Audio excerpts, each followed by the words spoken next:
the consequences have been that for the bird? If a stomach is full, it gives a false sense of satiation.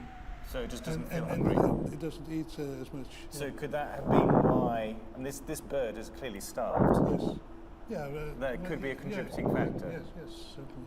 So what does that tell you about the life of that bird? Well, it's suffering from our mistakes, and it's a disgrace for mankind, I think, that you find this in animals. All Belgians really look forward towards what we call the mussel season, which starts like officially in the beginning of July.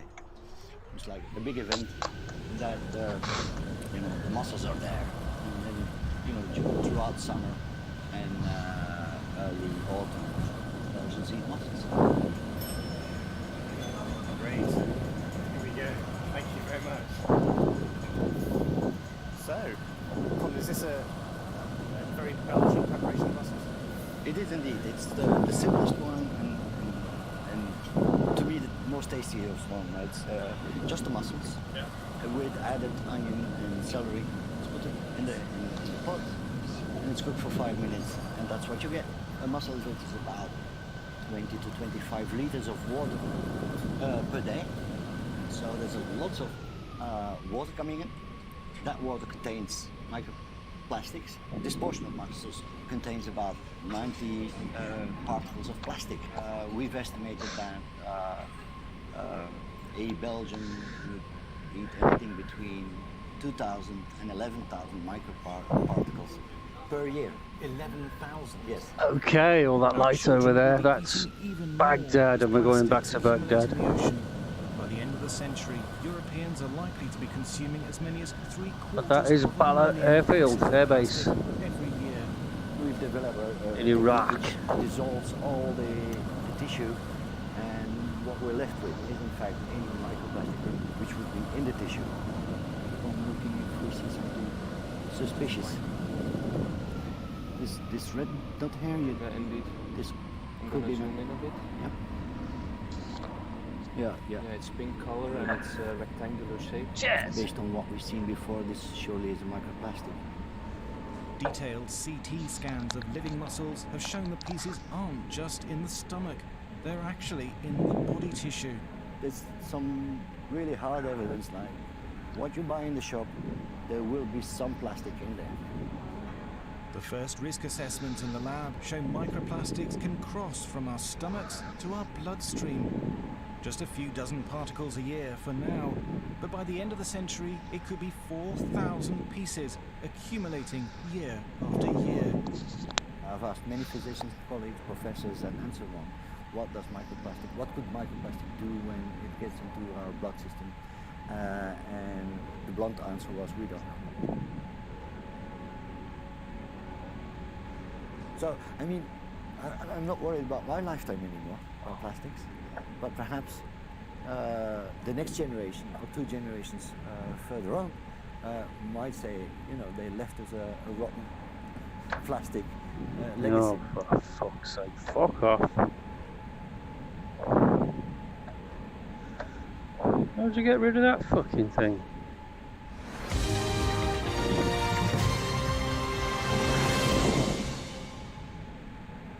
That's really irritating. We found plastic that's been tucked into corals.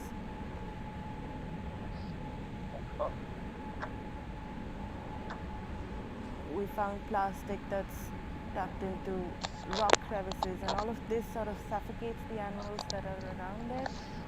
They think it's food sometimes, and they try and eat it, which obviously they can't digest. And then there's the plastic that floats mid-water that doesn't really settle down until it reaches the shore. Baghdad at night.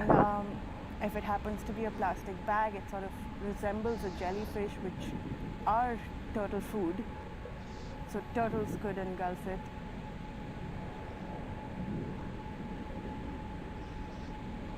Plastic bags are banned on these Indian islands, but they're still at the mercy of the ocean currents. The waste that comes in through the currents comes in from Southeast Asia, so countries like Indonesia, Thailand, Singapore, Malaysia, and it's a lot of footwear, a lot of bottles, so plastic bottles, things that float easily, and all of it is brought in by the current. But some plastic travels much further, accumulating in huge circulating masses of water in the North and the South Atlantic, the North and the South Pacific, and the Indian Ocean. These are the 5 great gyres. It's all linked. It's all one ocean.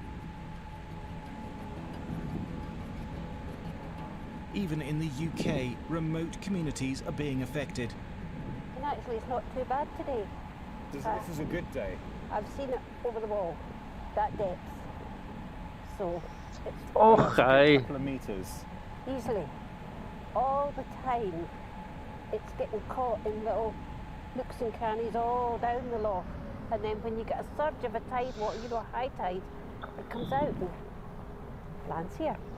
Mary was born in the village and never left. It was a childhood paradise, not anymore.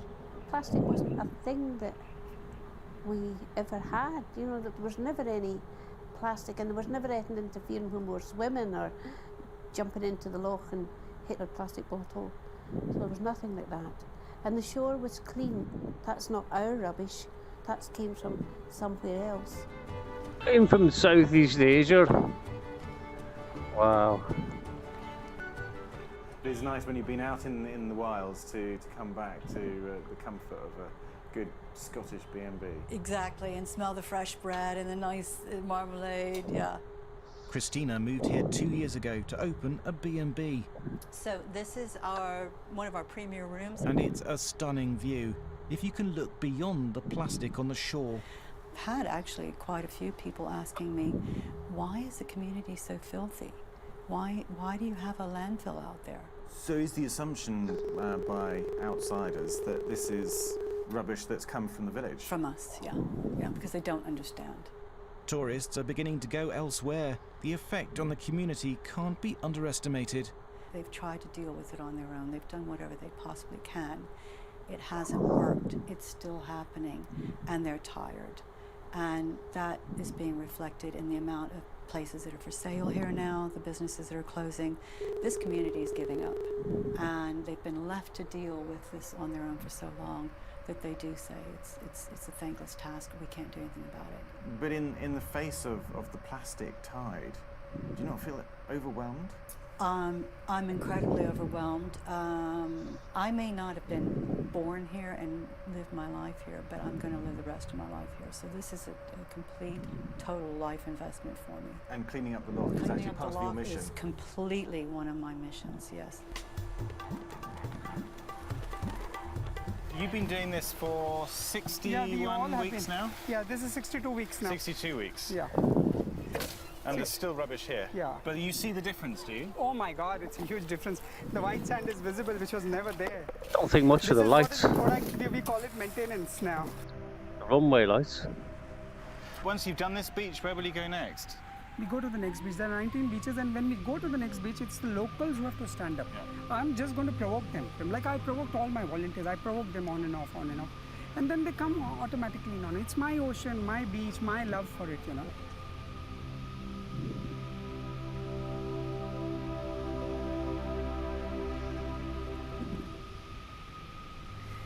Now we're waiting for the day to swim again. Now you're waiting for the day to swim again. Do you think that day will come? Very soon. Very soon? Very soon. With the action of so many people, yes. One day you can swim again. With the VRV effort, very soon. You will succeed? Yes. And we will leave something for the next generation. The next generation, the young generation here? Yes. To see your t-shirt. Save the beach. Save the beach. Yeah? And maybe one day you'll be able to play cricket on the beach. That'd be nice, with no rubbish. You can play cricket. Plastic. Yeah? I don't put a bit on the beach. You don't put a bit on the beach. Just clean up everybody else's mess. Yeah. Well, that's great. Well, good luck to you, young man. One day you can sit back and enjoy it. We are 1.5 billion Indians. Imagine 3 billion hands picking it up. How many pieces of plastic can it be? may take a generation before we are used to not throwing plastic away. But I think by telling the story it's a problem, gradually it will take effect. The only way to stop the plastic tide is to manage it in a better way.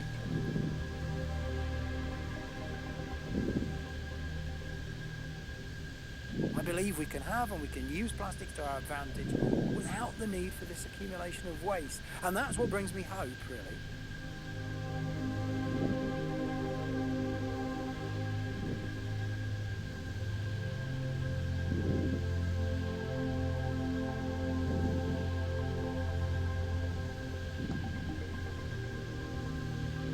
$500.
$30.